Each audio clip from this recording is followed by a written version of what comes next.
Oke, sore hari ini kita akan belajar tentang satu ayat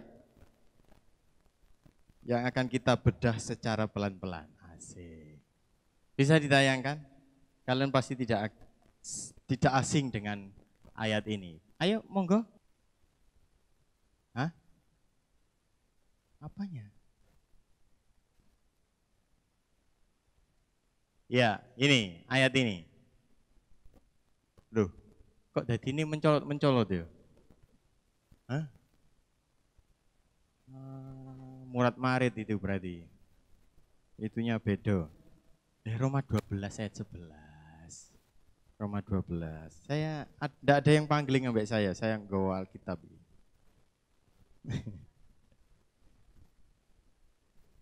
Alkitab ini. Roma 12 ayat 11. Ya kan? Kayak nganu-nganu tok ini, nganu-nganuan. Ben pembicara.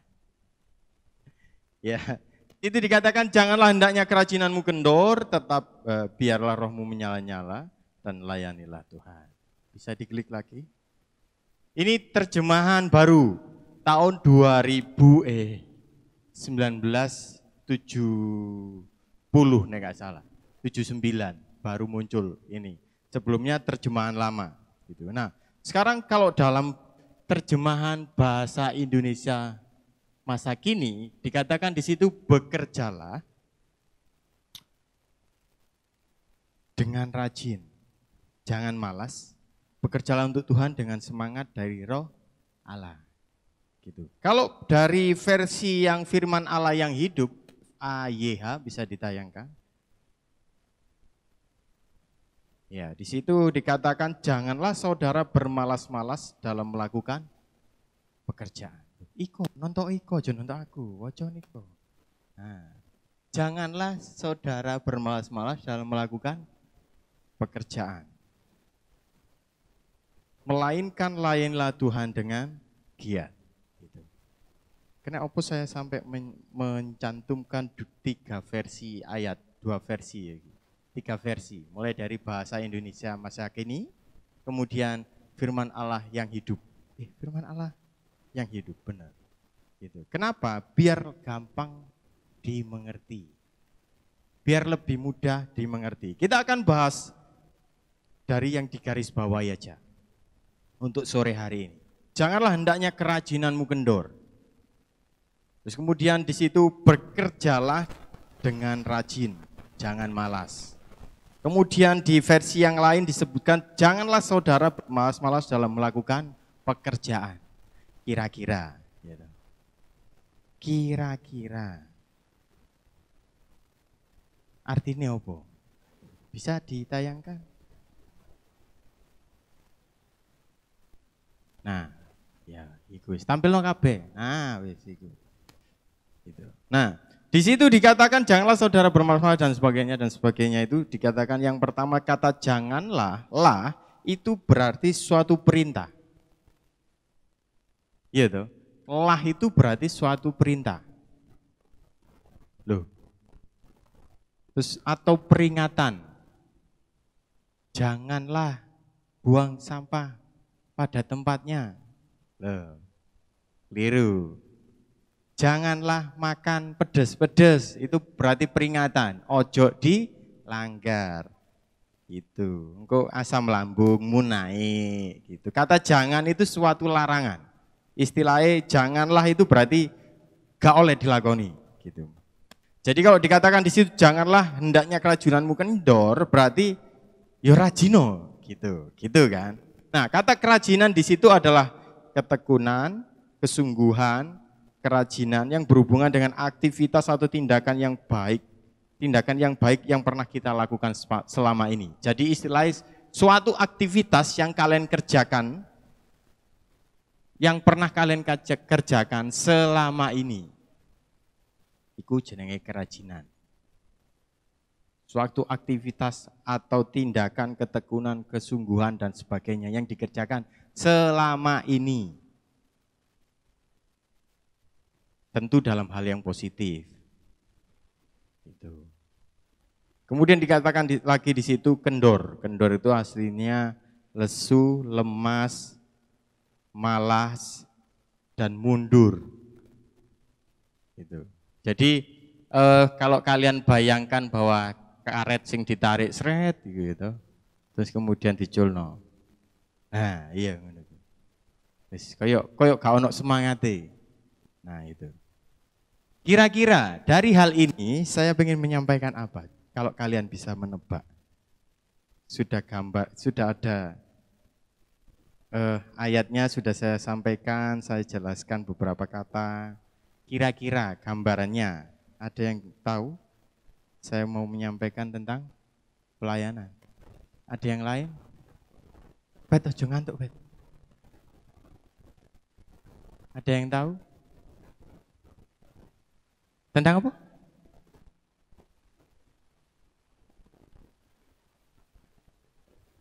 Cintamu wis kendor. Asik. Tentang apa? Tentang apa, Gordon? Kira-kira. Tadi loh, tentang ayat ini loh. Janganlah hendaknya kerajinanmu kendor, biarlah rohmu menyala-nyala dan layanilah Tuhan. Enggak, no. Pelayanan. Apa? Relasi. Relasi dengan Tuhan. Ada yang lain? Hampir benar, pelayanan juga hampir member-member lah, paling 30%.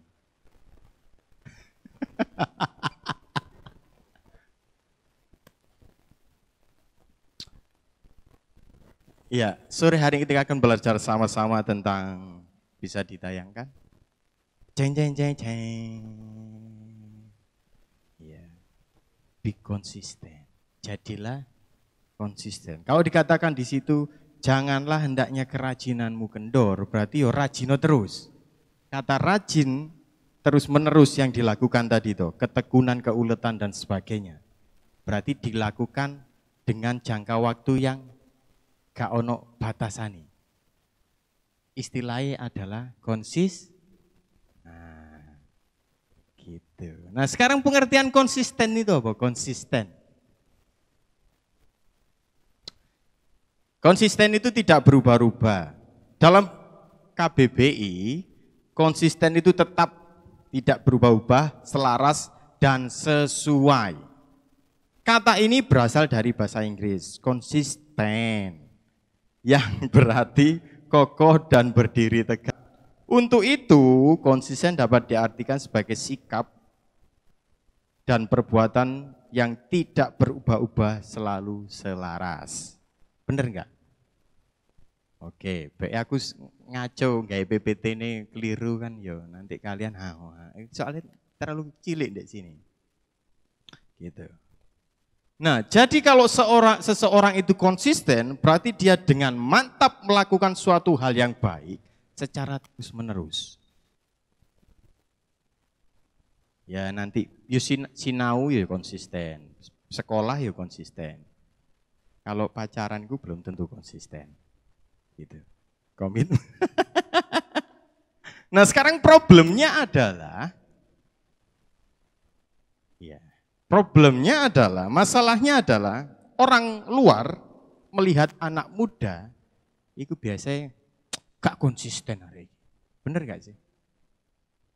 Orang luar itu termasuk wong tuamu, orang tua-tua itu gitu. Biasanya labil. Bener gak sih? Kadang kita diremehkan untuk hal yang satu ini. Makanya saya ingin menyampaikan sesuatu hal ini itu penting untuk bagi seorang anak muda. Kenapa? Biar kita tidak diremehkan tentang kekonsistenan kita, gitu. Makanya sampai ada kata-kata, iku arek pacaran, apa SMP iku paling cinta monyet, cinta monyet sampai. Cinta monyet, istilahnya adalah sesuatu hal yang tidak konsisten. Nah, paling ku 3 bulan wis putus, lah wis gak cinta meneh wis. Ada yang pernah mengalaminya? Bosen? Ono sing dengan semangat jam 5 wadus gitu. Nyusul.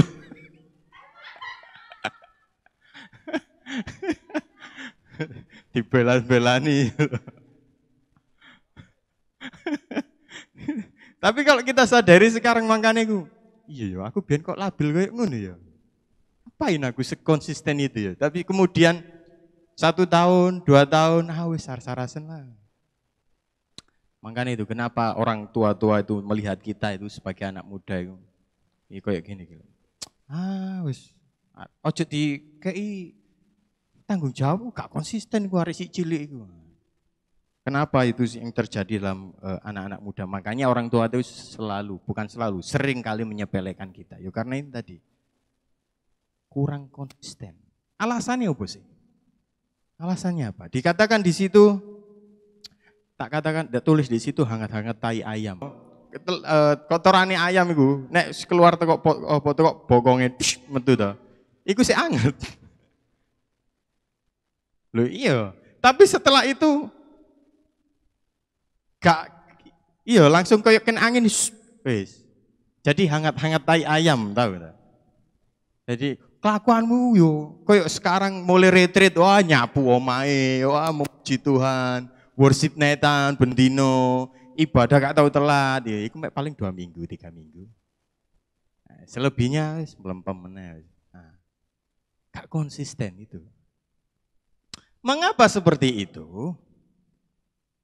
Mengapa seperti itu? Alasannya adalah ini.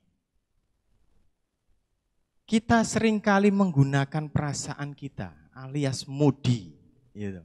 Mood. Gitu.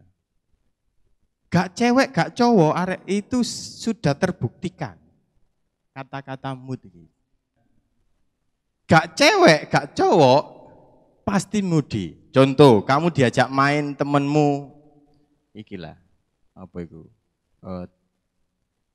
sing cowok ML, ketika kamu lagi diseneni mbokmu lah terus main ML paling wismu kok kancamu gak lapo-lapo iki lho wong goblok iki tenan sih kurang iki maju lah emosi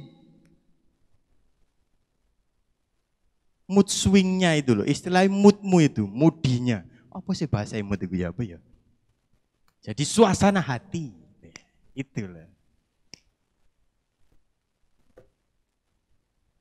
Jadi ketika suasana hatimu bagus, kamu melakukan pekerjaan itu pun bagus dengan sungguh-sungguh. Gitu. Tapi ketika kamu sebaliknya, kamu kehilangan moodmu yang bagus itu, terus kamu rasa-rasanya malah ditimpa, diseneni, kamu melakukan pekerjaan. Gak mungkin bagus. Nah wis salah-salah. Yang penting mari. Dan hasilnya nilainya tidak konsisten. Nilai sekolahmu misalnya dapat tugas. Nang omah diseneni ambek guru mari kurang bener iki wis seperti yang awalnya tahun lalu nilaimu bisa 8 sampai 9 bahkan 10 gara-gara asal-asalan itu tadi. Ya pitu wis puji Tuhan lah. Sering kali kita terhambat dengan hal itu. Loh, ojo ditampil ya wis mandek nang kono sih. Sering kali kita terbatasi dengan ini. Dan kita tanpa disadari dan kita sadari pun aku ngomong, wis pokoknya aku semangat giliran nang embong banmu gembos, ayo coba kamu datang ibadah minggu. Waktu pelayanan bisa. Budal semau banget gini tuh. Giliran tekok tikungan terus banmu bocor. Nah, wis tekok kene kamu wis bad mood. Mecucu kayak Fani. Wis ngawen. Gitu. Wis budal tekok kene. Lho, Fan kok telat sih? Gak rodan kita. Atau kamu berangkat tanpa mengisi perutmu, istilahnya gorong mangan blas sedino bleng. Tekok kene terus yang bagian briefing ya. Ya yang telat hari ini Maggie, Rahel ngono. Iki wis tak belan-belani lesu. Sik diamuk ae. Misal iki misal. Misal kamu nang kene Bang. Haleluya. Ku mau bersorak bagimu. Ini tok. Padahal minggu lalu kamu ngomong ini terus giliran itu minggu itu.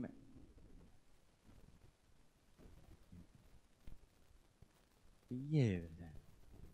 Makanya itu konsisten. Iya tuh. Loh, kalau ini berkelanjutan engko sampai gede, itu akan berdampak buruk. Gitu. Beberapa waktu lalu saya sampaikan bahwa menjadi tua itu pasti. Gitu. Menjadi tua, ya ampun telinganya ada dua wong ini. Menjadi tua itu pasti, tapi menjadi dewasa belum tentu. Kok sampai konsisten? Ada orang yang dewasa harusnya dalam segi usia, tapi tindakannya seperti kita yang masih labil. Apa kang isin di sini? Iya jelas. Aja yo arek wong iku labil iku. Gak didik seneng didik mari ngono mecucu kok kon dirimu dipisui ngono jadi cedeki lho. Ada. Makanya itu kita belajar di sini biar nanti kita tua, dewasa, itu sesuai dengan usia kita. Gitu. Ojo usiamu tok sing tuwek. Tapi kita gak konsisten konsisten sampai kita gak konsisten sampai kita dibilang labil. Yo ojo kita kan itu sangat memalukan. Apalagi kalau anak muda tapi sudah mempunyai predikat orang yang konsisten. Keren. Arek iku iso dipercaya iku arek image sih Jombang iku jos pokoke. Kayak ono acara arek image Jombang iku rong dino dadi. Sih. Kelas. Ngono ta. Itu bisa dipercaya. Nah, mengapa kita perlu konsisten sedari muda? Itu tadi salah satunya sudah saya sampaikan. Yang pertama, pencapaian itu butuh waktu. Maksudnya apa? Pencapaian butuh waktu. Waktu itu proses. Dan proses itu dilakukan secara terus-menerus. Ya kan? Nah, kalau terus-menerus berarti harus dilakukan dengan konsis. Untuk seseorang juara main drum di ibadah minggu, dia dimulai dari sekolah minggu dulu. Main drumnya.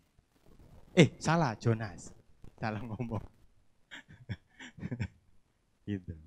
Gak iso deh langsung main ibadah umum. Bingung. Untuk dia bisa main umum Natal apa meneh gitu kan dimulai dari Natal Youth dulu. Yang latihan kalian beberapa bulan yang lalu sampai 2 bulan lebih kalian latihan iya. Iya tuh. Gitu. Sampai akhirnya itu kan proses. Dia main KKR le. Pemuda sejombang le. Ngono. Terus mari main Natal, pelajar sejombang le. Ya walaupun sampai munek-munek mencret-mencret muntah-muntah yo. Saking grogine. Tapi itu hasil dari konsisten. Pencapaian itu butuh waktu. Ya salah satu nih juara juga kan gitu. Dimulai dari sekolah di sini waktu itu. Ibadah kita mulai dulu masih diserang pandemi 2020, 2021 kita mulai bulan September ya waktu itu nggak salah. Iya September di sini kita pakai kajon, aku gitari terus dia tak kon nyekel gitarnya, gitar siji. Iya, tadi 2 gitar 1 kajon. Terus dia mau belajar konsisten, main akhirnya pindah nang kene. Sampai ibadah umum, sampai main KKR le. Fani juga begitu. Ya semuanya. Ya tapi dia banyak mood swingnya sih.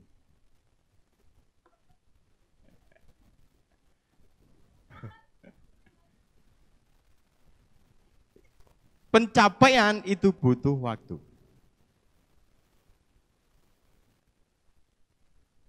Jadi tidak ada yang instan. Jadi mau gak mau, kalau kita pengen mencapai sesuatu harus ada prosesnya. Nah, proses itu yang membuat kalau kita konsisten, kita akan berhasil mencapainya. Nah yang kedua, alasannya mengapa perlu konsisten sedari muda. Nih, membangun kebiasaan.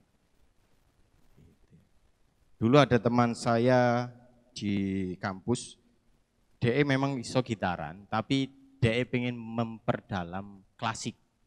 Jadi gitar klasik. Gitar klasik itu ya fingering.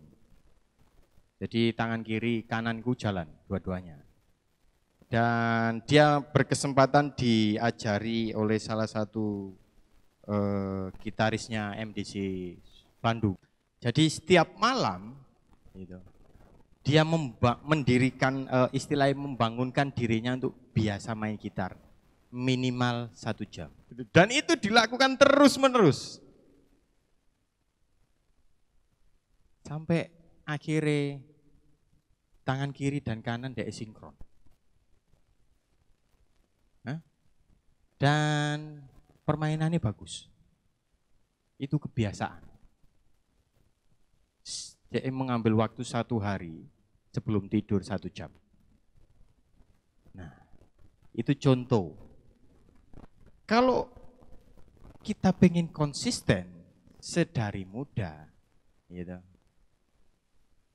bangun kebiasaan itu. Paling simpel, tidur lebih awal. Nah, tidur lebih awal, bangunnya juga lebih awal. Gitu. Maksudnya tidur lebih awal, kamu tidur misalnya kebiasaanmu tidur jam loro, wengi, jam loro itu sisuk ya. Jam 12 misal, tidurlah jam 10.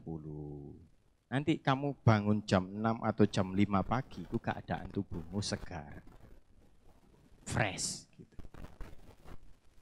Itu sehat.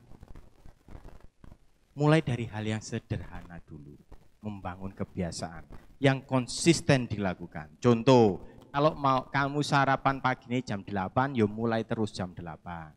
Ojo jam 8, pindah jam 10, menit jam 12. Itu. Akhirnya itu yang membuat kamu males makan dan terganggu pencernaannya. Gitu. Konsisten itu kalau kita pengen secara tidak langsung mengajarkan kita untuk membentuk kebiasaan-kebiasaan yang positif. Paling simpel juga moco Alkitab. Aras-arasen moco C 1 2 ayat. Itu kayak arek sekolah minggu. Enggak popo. 1 2 ayat nanggung baca 1 perikop. Gitu. Nah, konsistennya adalah di mananya kamu membaca Alkitab. Contoh, kalau kamu memutuskan untuk membaca pagi, ya pagi terus. Ojo meneh pagi, terus marunu besok pagi ono les atau ono ujian, kamu akhirnya lali, terus minggu depannya mau ganti sore, itu gak konsisten. Walaupun terkendala dengan situasi pekerjaanmu, kalau namanya konsisten membangun kebiasaan yang positif, ya lakukan itu. Kalau kamu berkonsisten membaca Alkitab pagi, ya pagi. Ya walaupun nanti kamu akan repot, ya berarti kamu bangunnya lebih pagi. Makanya tidur lebih awal. Nah, orang yang tidur gak teratur, aku gak salah pernah baca artikel, ya itu memperpendek usia. Beneran, apalagi rokok, wong jarang turu, rokokan. Jadi tidur yang cukup, bangun pagi, itu memulai kebiasaan kita, membangun kebiasaan kita yang baik. Nah, alasannya kenapa kita perlu konsisten sedari muda. Yang ketiga, selain membangun kebiasaan, yaitu melatih disiplin diri. Nah, ini melatih disiplin diri gitu. Kalau kita belajar membangun kebiasaan, yaitu secara tidak langsung kamu mengajarkan tubuhmu, pikiranmu dan hatimu itu berdisiplin. Contoh, dulu sekolah pagi itu langsung pelajaran. Gitu. Berhubung kemudian ada keputusan menteri dan sebagainya, pagi itu dijak donga sik sak sekolah. Bener kan? Nah, itu mendisiplinkan diri setiap hari moco terus. Gitu. Nah, kalau itu kita kerjakan dalam kehidupan kita, ya duduk dongoe duduk. Tapi caranya, kalau itu setiap pagi kita kerjakan dalam hidupan kita. Kalau entah itu kamu baca Alkitab tok, terus kemudian berdoa setiap pagi. Akankah itu terasa berat? Enggak. Karena kamu sudah melatih mendisiplinkan dirimu. Sekali dalam hidupmu tidak membaca Alkitab pada pagi hari, pasti ono sing kurang. Contohnya, ketika saya iki contoh gambar enteng. Saya dulu rajin sekali ibadah minggu. Satu kali aku gak ibadah. Waktu di Bandung, waktu itu aku tugas masak. Jadi hari Minggu bleng gak ibadah. Umek sego makani cah-cah asrama. Dandangi gowedhe. Saya kan cilik. Jadi yo wis gelem gak gelem yo umek sego sedina bleng dari jam 8 pagi sampai jam 4 sore. Pagi ku nyiapno sarapan mereka, siang masakno meneh, sore buat makan malam. Iku rasane walaupun saya umek dengan kegiatan saya itu, rasane ono sing kurang gak ibadah. Gitu. Berbeda dengan yang kita jarang ibadah, iya toh. Ibadah Senin Kemis istilahnya 1 minggu, 1 bulan ada 4 minggu kamu datang mungkin hanya minggu pertama dan minggu terakhir atau minggu kedua dan minggu ketiga. Kamu gak datang ibadah, biasa aja. Iya toh. Jadi mengapa kita perlu konsisten sedari muda untuk mendisiplinkan diri kita? Sedari kecil, sedari dini. Pengen mencapai istilahnya, pengen jadi tentara, pengen jadi musisi, pengen jadi dokter. Sedari awal mau coba buku, latihan, olahraga, melayu, dan sebagainya. Itu disiplin diri untuk mencapai tujuannya itu tadi. Karena pencapaian itu butuh waktu, butuh prosesnya. Kalau kita tidak membangun kebiasaan, tidak melatih disiplin diri kita, terus apa yang mau dicapai? Yuk gak ono. Let it flow aja, asik. Mengalir saja. Yang ketiga. Yang keempat, ya wajar no. Wong keliru itu wajar, ojo diseneni ya. Konsistennya kalian nih kalau nyeneni aku, konsisten kalian. Membangun kepercayaan. Apa maksudnya membangun kepercayaan? Kepercayaan bukan kepercayaan diri kalian, bukan. Yang saya maksud di sini adalah konsistennya adalah fondasi dari kepercayaan.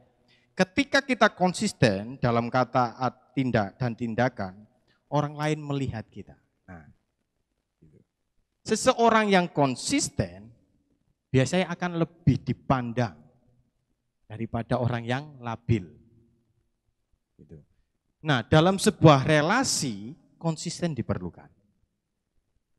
Entah nanti kamu bekerja, konsisten itu perlu. Itu membangun citra dirimu di mata orang lain. Dan kamu dapat promosi juga karena konsisten. Kamu konsisten datang tepat waktu sekolah. Kamu konsisten masuk sekolah itu gak ono bolose. Kamu konsisten kerjakan tugas tepat. Dosen akan lihat, guru akan lihat, arek iki. Direkomendasikanlah kamu di tempat praktek yang bagus. Kamu datang praktek mengerjakan secara konsisten. Ya toh. Ditariklah kamu jadi pekerjanya tanpa kamu harus melalui tes dan sebagainya. Enteng toh. Ketika kamu kerja, kamu konsisten tepat waktu masuk dan sebagainya, kamu mengerjakan sesuai job deskmu, kamu dipromosikan, dapat kepercayaan, jabatanmu naik loh. Gampang toh? Ya, syaratnya ini tadi, konsisten. Makanya dikatakan di Alkitab, janganlah hendaknya kerajinanmu kendor. Konsisten.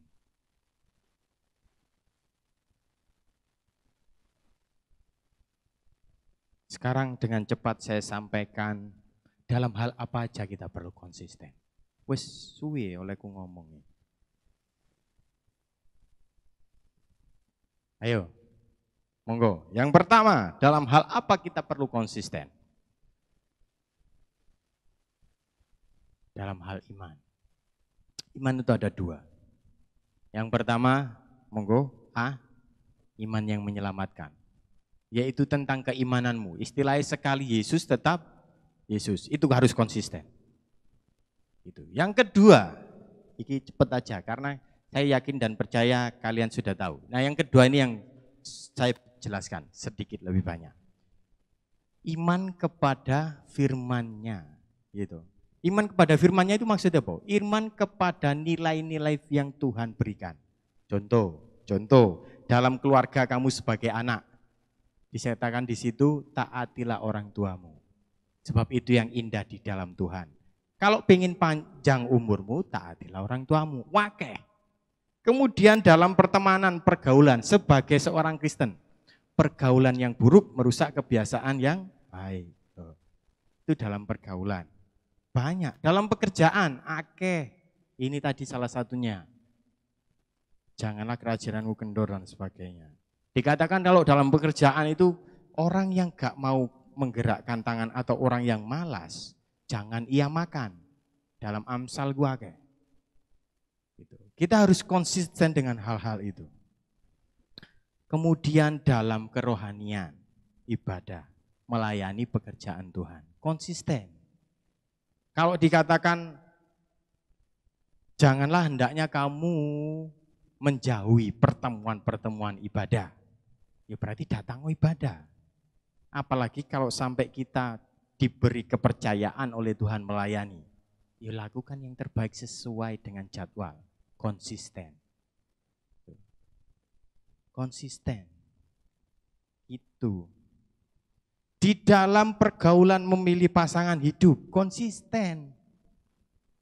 Bahwa yang terang tidak bisa bersatu dengan gelap. Itu harus konsisten. Tidak ada kompromi di situ. Nah yang terakhir di situ, bukan yang terakhir. Iman kepada firman-Nya itu adalah dalam nilai-nilai kekristenan, itu adalah dalam hal pengharapan sebagai seorang pengikut Kristus. Di situ saya masukkan.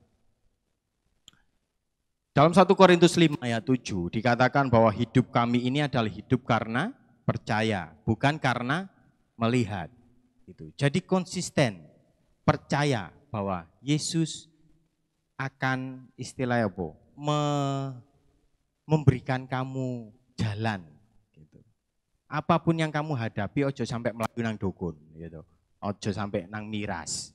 Ojo sampai nang rokok atau ngeganja. Minimal pil koplo, ojo. Walaupun pil itu murah. Gitu. Atau CTM, ojo. CTM enggak boleh. Itu hal murah-murah itu. Gitu. Jangan, itu merusak ginjal. Bener ya Mel? Nah, bahaya itu. Kamu kena liver nanti kamu. Jadi dikatakan sebab hidup kami ini adalah hidup karena percaya, bukan karena melihat. Iman adalah dasar dari segala sesuatu yang kita harapkan dan bukti dari segala sesuatu yang tidak kita lihat. Jadi selandasanmu sebagai seorang pengikut Kristus itu tadi ini.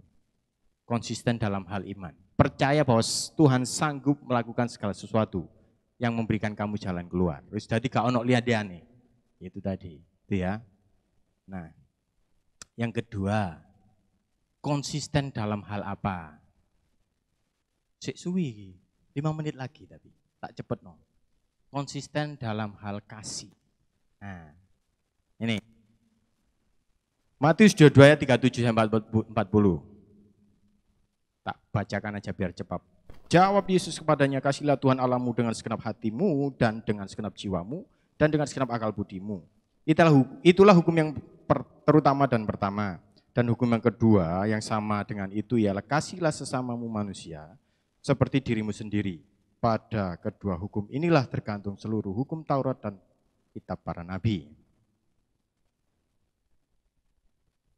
Jadi kasihlah Tuhan Allahmu. Dalam hal kasih kita harus konsisten. Karena dikatakan di situ kasihlah sesamamu, gitu. Seperti dirimu sendiri. Itu sik wajar. Yesus pernah katakan, kasihanilah musuhmu. Dan berdoalah bagi mereka. Jadi kalau kamu berdoa hanya untuk temanmu, kasihmu itu biasa saja. Kalau kamu berdoa bagi musuhmu, itu baru kasihmu luar biasa. Baru konsisten. Gitu. Dikatakan dalam hal kasih harus konsisten, walaupun koncomu itu nyakiti dirimu dan enggak, kamu tetap mengasihi dia. Iku konsisten. Gitu. Bisa diklik lagi. Nah, konsisten dalam hal kasih, di dalam Roma 12 ayat 9, sangat jelas sekali. Hendaklah kasih itu jangan pura-pura. Jauhilah yang jahat dan lakukanlah yang baik. Jadi kalau kamu mengasihi, ya cukup wes mengasihi saja. Ojo ono epo-epoe, ngerti gak sih? Kamu mengasihi, oh kamu baik banget ngomong. Arek iki. Nah, ini kalimat yang saya suka sekali. Esensi kasih adalah sebuah pengorbanan.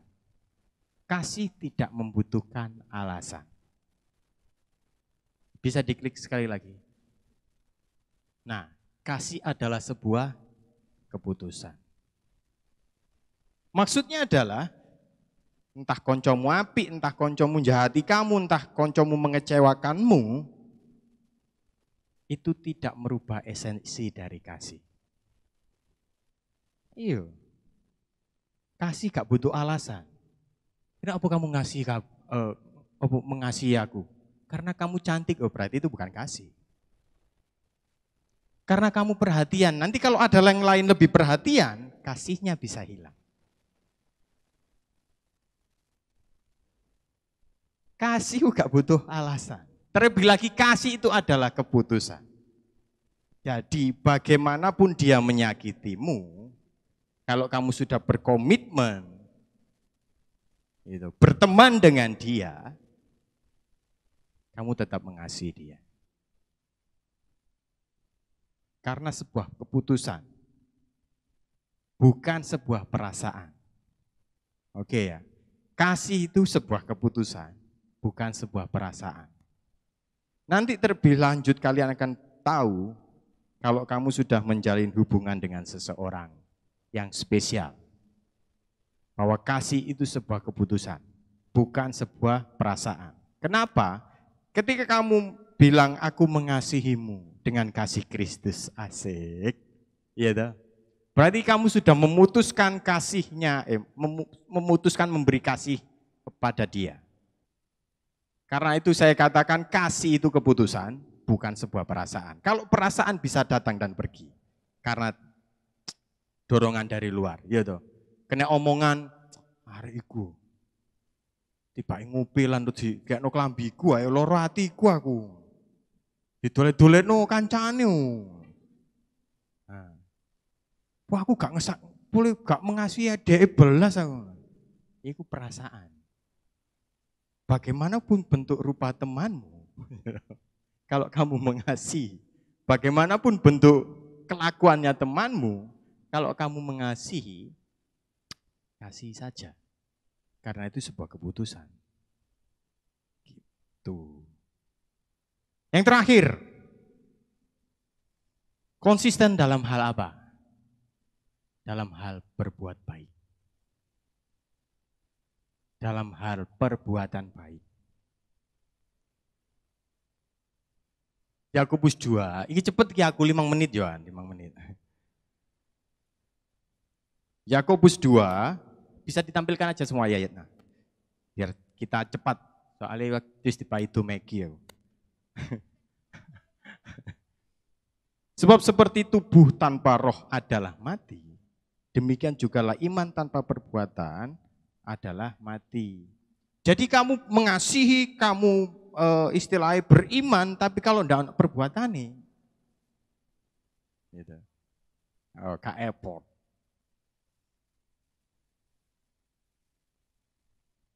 Kemudian tiap jerih payah ada keuntungan, tetapi kata-kata belaka mendatangkan kekurangan saja. Jadi kalau kamu beriman kepada Tuhan, aku cinta awakmu Tuhan, I love you.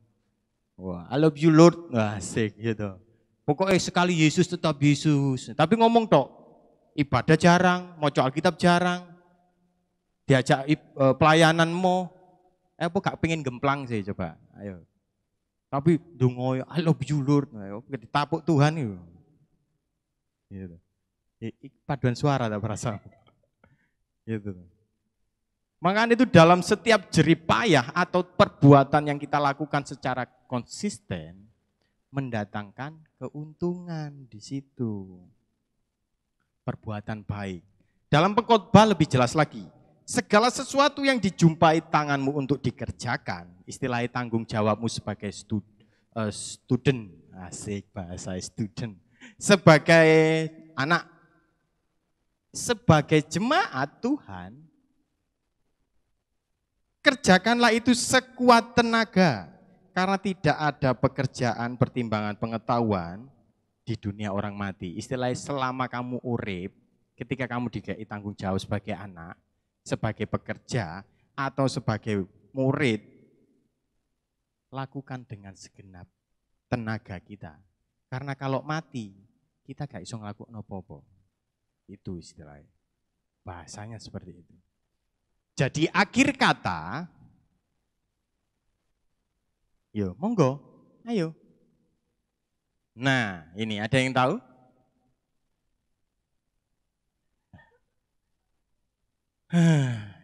Ya.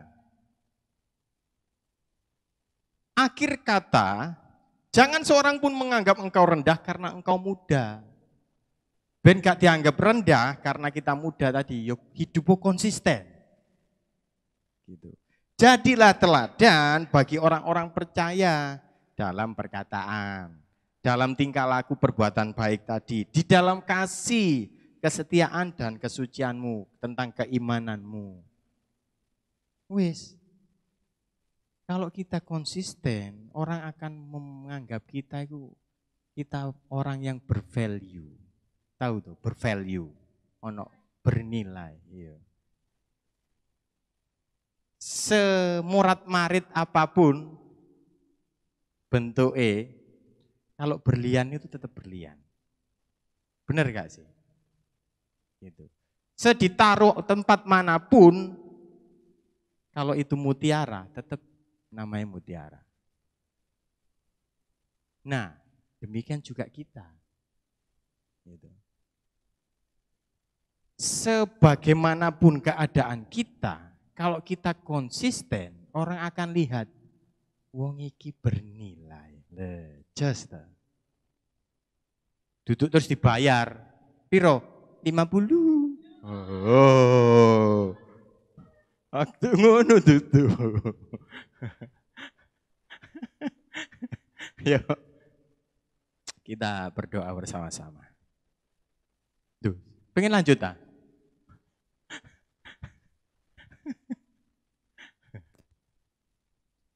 Bapak kami terima kasih Tuhan untuk sharing firman Tuhan yang boleh hamba-Mu bagikan.